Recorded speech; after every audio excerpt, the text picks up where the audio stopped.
জগৎ সংসারে যার হয় সে জানে, যার কারণে এটা হতে গেলে কি করতে হয়, গুরুচরণ আশ্রয় করতে হয়। গুরুচরণ আশ্রয় করলে কি হয়, বলছে চলতে চাকতি সব কই দেখো আউট না দেখো কই, जो कील पकड़ के बैठा रहे सबसे बड़ा हुई।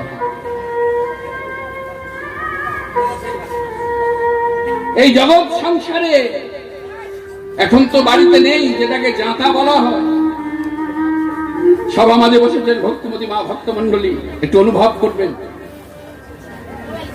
ওই যে জাঁতার মধ্যে কলাইকে ভাঙা হয়, মাঝখানে একটা যে বস্তু দেয়া ওটাকে কিল বলা হয়। কিন্তু কোন কলাই যদি গড়াতে গিয়ে ওই কিলের গোড়ায় আশ্রয় নিতে পারে, সারা জনম ঘোরালেও তাকে আর ভাঙা যায় না। ভাঙা যাবে? তাই এই জগৎ সংসারে যারা গুরুচরণ আশ্রয় করেছে, এই জগতের কোনো মায়া, কোনো ঝড়, কোনো অশান্তি তাকে ভাঙতে পারবে না। অনেককে দীক্ষা নেওয়ার কথা বললে বলে দূর, দীক্ষা কি হবে, কেন কি জন্য দীক্ষা নেব, কেন জানো?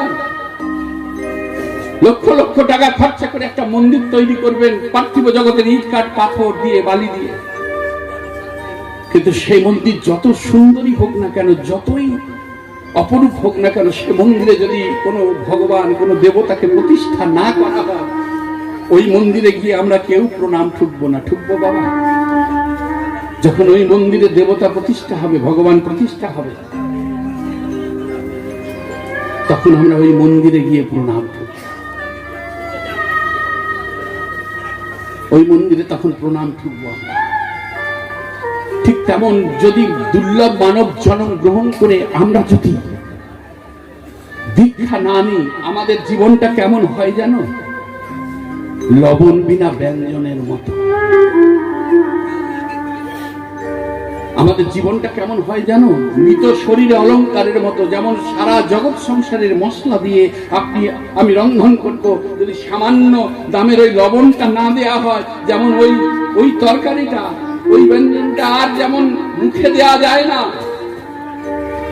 যেমন দেহ থেকে প্রাণ চলে গেলে অগাধ অলঙ্কার দিয়ে যদি তুমি তোমার মৃত দেহটাকে সাজিয়ে দাও, আর শোভা হবে? হবে না।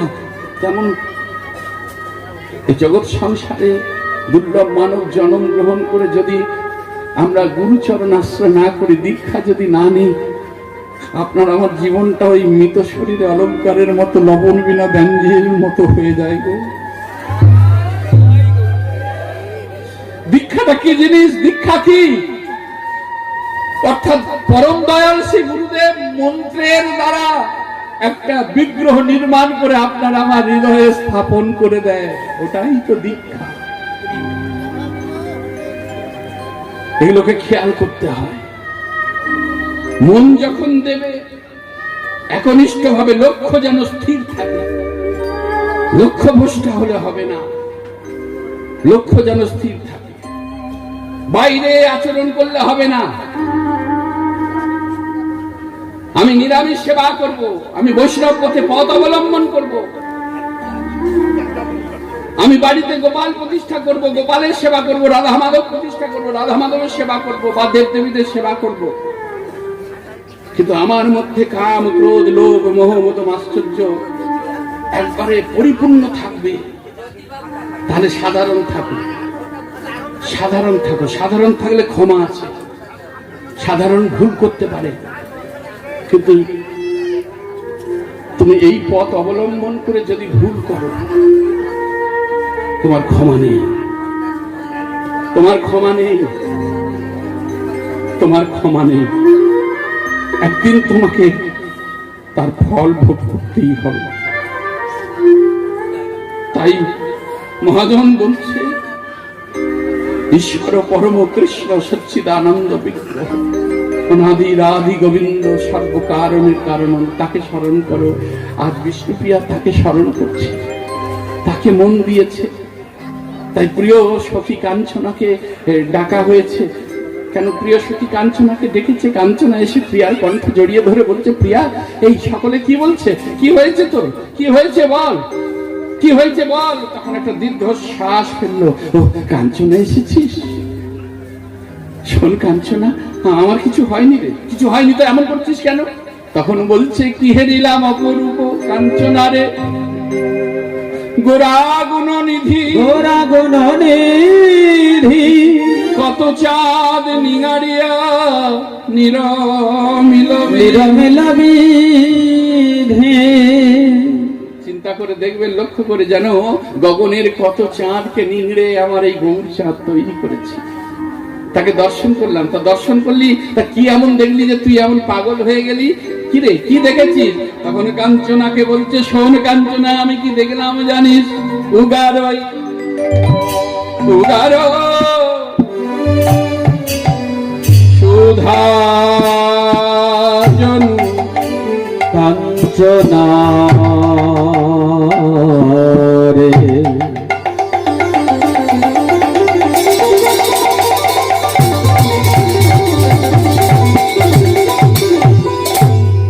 সুরধ্বনিতে জ্বলান্তে গিয়ে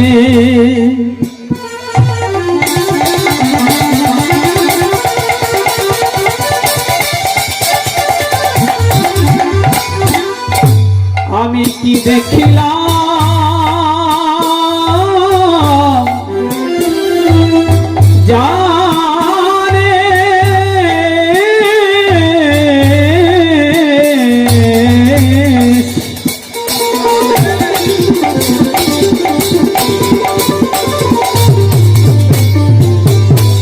সেই রূপের কথা তোদের কাছে বলি, ও গায়ে সোধাজন আমার গোরা মুখের হাসি, হাসি গো ওই ও গায়ে সোধাজন গোরা মুখের হাসি, হাসি গো আমার নিরখিতে মরম রমে গেল পশি গো, ওই না নিরখিতে মরম রমে গেল পশি গো, নিরখিতে মরম